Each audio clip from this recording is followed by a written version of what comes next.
ada gas. Ciri-cirinya yaitu bentuk dan volume berubah sesuai dengan massa tetap. Contohnya bola, balon, telepon, dan lainnya. Selanjutnya perubahan zat. Perubahan zat terbagi menjadi dua, yaitu perubahan kimia dan perubahan fisika. Perubahan kimia. Perubahan kimia adalah perubahan zat yang menghasilkan zat jenis baru. Contohnya pembakaran, peragian atau fermentasi, korosi atau perkaratan, dan pelapukan. Ciri-ciri perubahan kimia ada beberapa, seperti terjadi perubahan warna, terjadi perubahan suhu, terjadinya endapan, terjadinya pembentukan gas. Berikutnya perubahan fisika. Perubahan fisika adalah perubahan yang tidak menghasilkan zat jenis baru.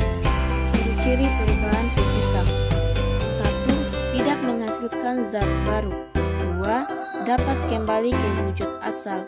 3. Perubahan wujud. 4. Kelarutan.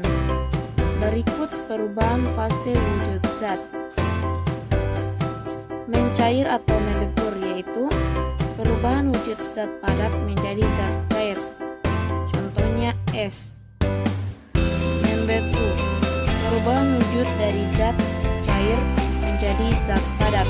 Contohnya air berubah menjadi es. Mengembun, yaitu perubahan wujud zat cair menjadi gas. Contohnya air mendidih. Menyublim, yaitu perubahan wujud zat padat menjadi gas. Berikut contohnya. Mengkristal, perubahan wujud gas menjadi padat. Berikut contohnya. Selanjutnya partikel zat. Partikel zat adalah bagian terkecil zat yang masih memiliki sifat. Zat tersebut berikut contohnya. Pola teratur dari susunan zat padat disebut kristal.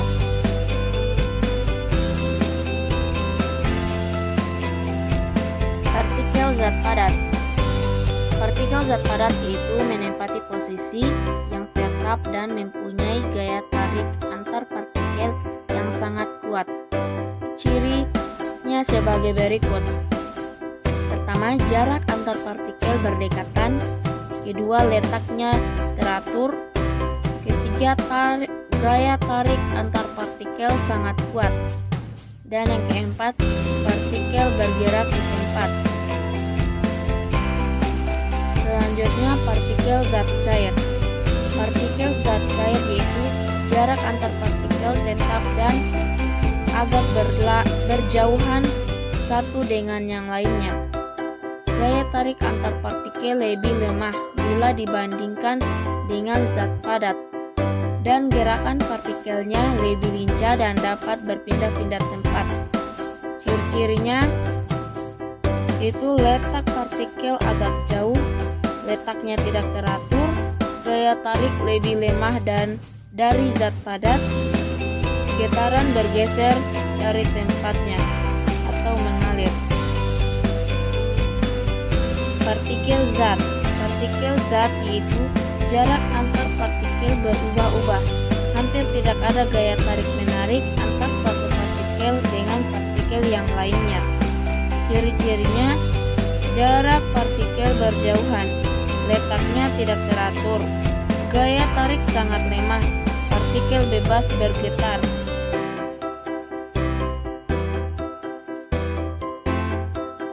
Selanjutnya, gaya antar partikel zat. Gaya antar partikel zat ada dua macam gaya tarik menarik antar partikel, yaitu pertama, kohasi. Kohasi yaitu gaya tarik menarik antar partikel sejenis. Berikut contohnya. Kedua, adesi. Adesi yaitu gaya tarik menarik antar partikel yang tidak sejenis. Berikut contohnya.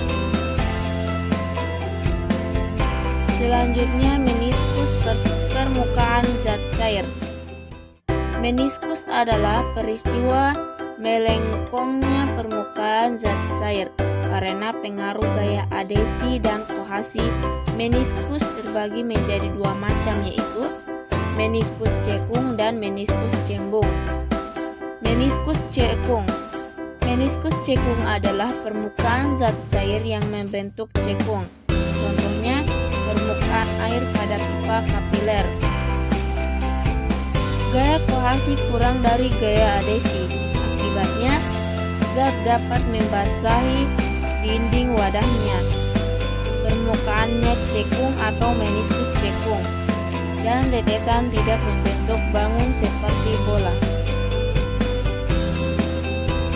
Meniskus cembung. Meniskus cembung adalah permukaan zat cair yang membentuk cembung. Contohnya, permukaan air raksa pada pipa kapiler.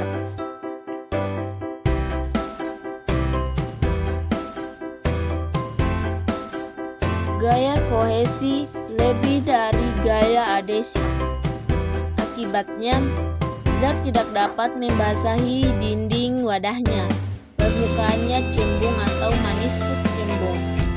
Tetesan membentuk bangun seperti bola. Selanjutnya, kapilaritas.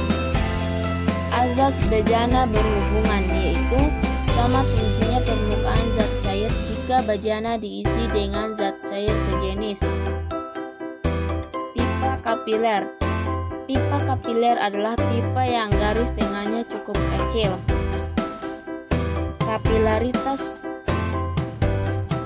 Kapilaritas adalah peristiwa naik atau turunnya zat cair dalam pipa kapiler. Gejala kapilaritas dalam kehidupan sehari-hari. Pertama, naiknya minyak tanah melalui sumbu kompor. Kedua, naiknya air tanah dari akar sampai ke daun melalui pembuluh tapis. Tiga, meresapnya air atau minyak pada kain. Selanjutnya, tegangan permukaan. Tegangan permukaan adalah kecenderungan permukaan zat cair untuk menegang, sehingga permukaannya seperti ditutupi oleh suatu selaput elastis. Berikut contohnya. Massa jenis zat. Massa jenis zat adalah perbandingan antara massa benda dengan volume benda tersebut. Secara matematis dapat dituliskan sebagai berikut, di mana P massa jenis, M massa benda, V volume benda. Nah, itu tadi pembahasan kita tentang zat dan wujudnya. Semoga bermanfaat.